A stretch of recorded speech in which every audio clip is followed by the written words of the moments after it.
One TV, सब पे नजर, अंदर की खबर।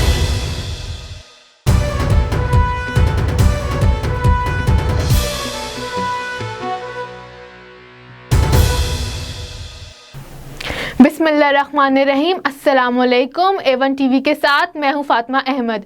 नाज़रीन, आपको एक अहम तरीन खबर से आगाह किया जा रहा है। वज़ारत ख़ारिजा में पाकिस्तान और ईरान के वफ़द की सतह पर मुज़ाकरात जारी। पाकिस्तानी वफ़द की क़यादत वज़ीर ख़ारिजा शाह महमूद क़ुरैशी जबकि ईरानी वफ़द की क़यादत जवाद ज़रीफ़ ने की।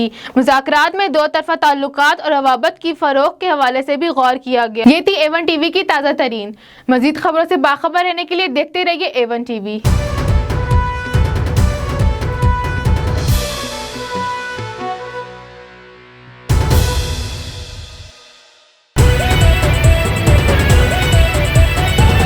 A1 टीवी, सब पे नजर, अंदर की खबर।